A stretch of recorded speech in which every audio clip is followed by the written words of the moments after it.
Après les résultats et après la nomination du nouveau chef diocèse, circulaient sur les réseaux sociaux des lettres impliquant le pasteur de fonction David Agba aussi. Pourquoi le pasteur de fonction David Agba aussi dans cette affaire? Qu'est-ce qu'il a fait?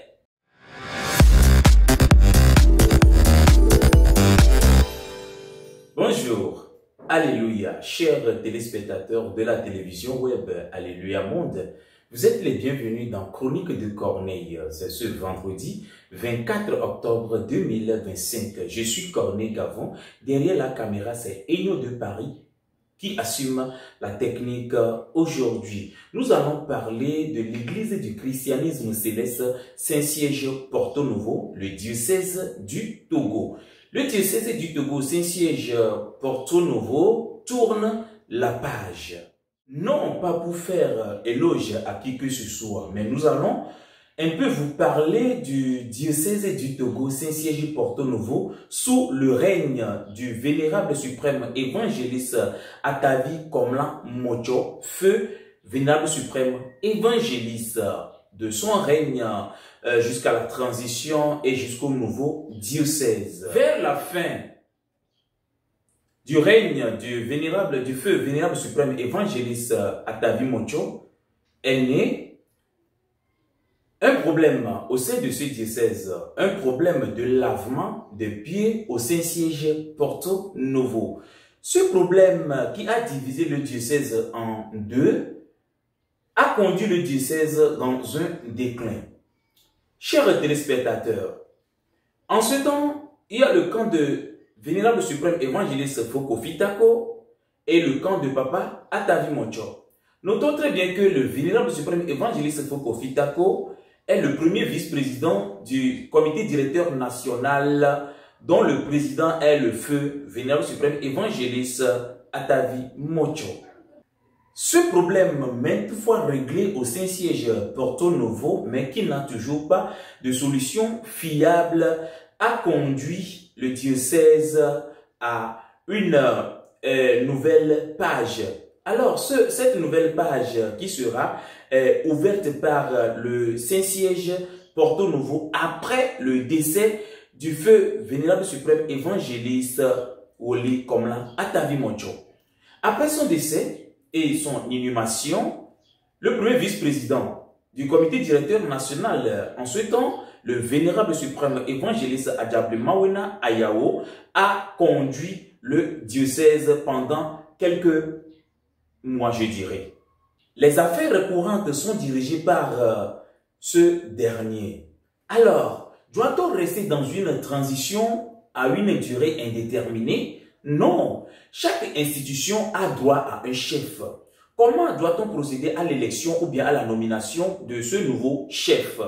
Étant donné que les règlements et statuts laissés par le feu, pasteur de fonction Boubessino Saint-Martin, ancien chef diocèse du Togo, notifie clairement que après le décès ou bien en cas d'absence prolongée du chef diocèse, c'est-à-dire après le décès, quand le chef diocèse décède, celui qui va le remplacer, il faut qu'il y ait une élection, ou bien il faut qu'il y ait une assemblée générale. Ce qui avait amené ce même diocèse à une déchirure totale qui a mis au monde aujourd'hui l'église du christianisme céleste du Togo. Oui, l'église du christianisme céleste, siège international Togo. Bref, je laisse ce cas, je reviens à l'essentiel ici. Maintenant, comment doit-on faire pour sortir de ces tests qui ne sont pas conformes à ceux du siège mondial Porto Novo? Le cas était préoccupant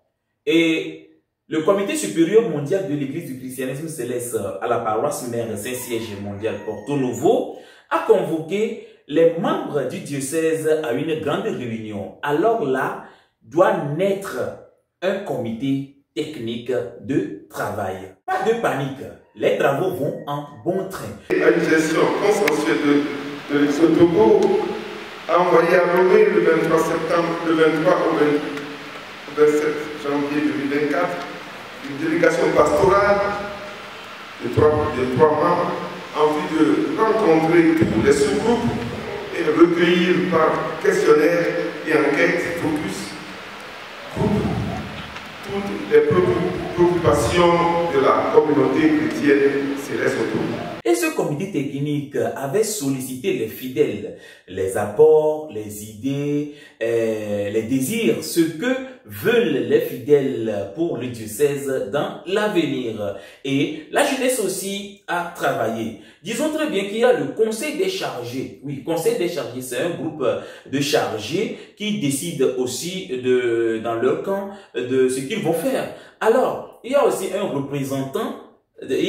représentants venus de ce groupe conseil des chargés. Bref, sur toute l'étendue du territoire, il y a tous les groupes dans ce comité technique de travail.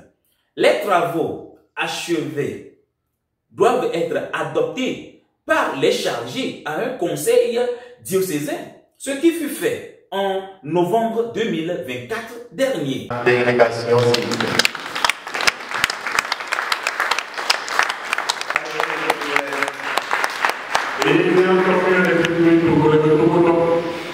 Dans les articles de ce comité de travail figurent les articles phares qui doivent amener le diocèse à une solution efficace. Alors, qu'est-ce qu'on s'est dit?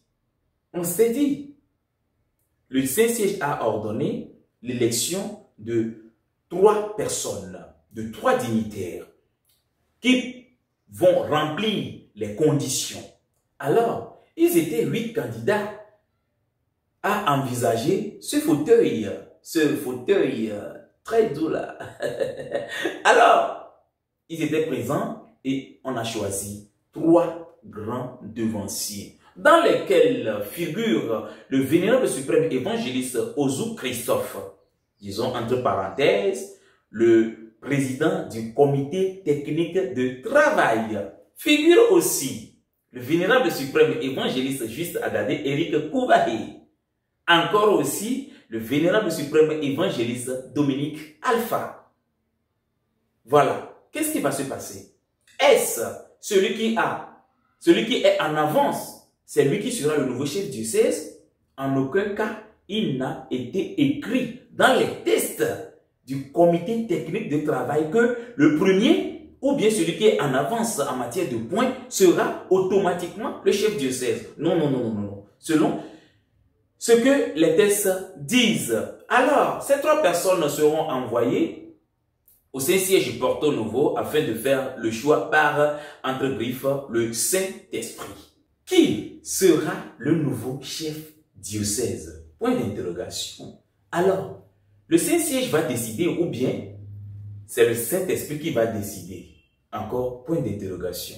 Bon, le nouveau chef diocèse, l'actuel chef diocèse, est désormais nommé chef diocèse. Un point final. Maintenant, notons très bien que après la proclamation des résultats, il y avait eu des recours, des candidats malheureux. Ces recours qui n'ont pas eu de réponse fiable.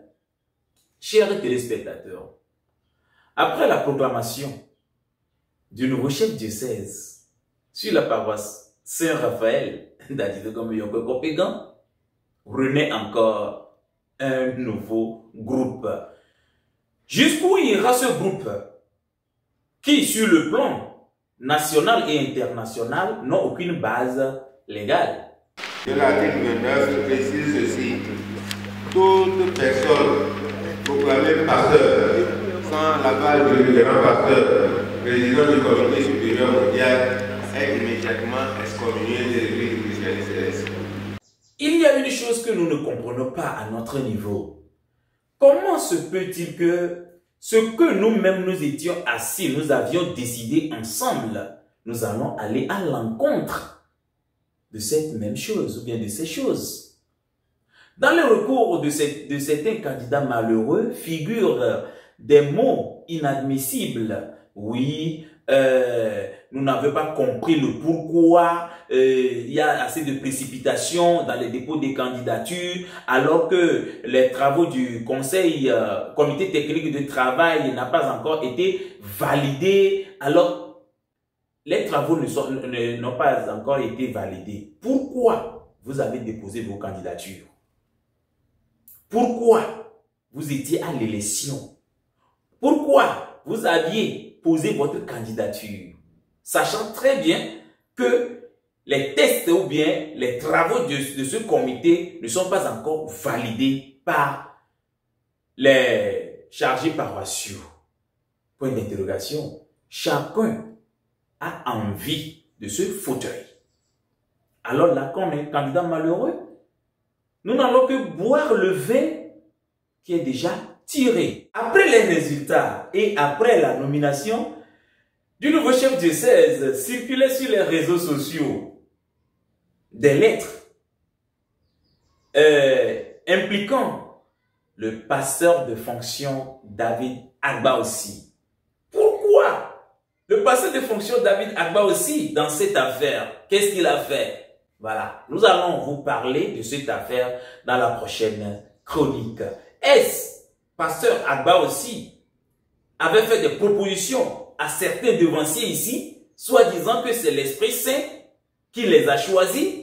Nous ne saurons le dire. Mais dans les jours à venir, nous sommes toujours dans l'enquête de ces choses pour vous donner des informations plus fiables. Sachez une chose, le diocèse est déjà installé, le chef diocèse est déjà intronisé, alors il n'y a plus d'autre choix. Soit tu rejoins le camp, soit tu es dans ton coin. Mais sachez une chose, avant d'être indépendant, il faut être autosuffisant. Il faut voir que tout ce que tu dois utiliser t'appartienne. Si ces choses ne t'appartiennent pas et que ça appartient à quelqu'un ou que ça appartient à un nom, il faut faire extrêmement attention parce qu'il y a des lois qui protègent des noms. Quand on se réclame fils de l'église du christianisme céleste et qu'on n'a pas de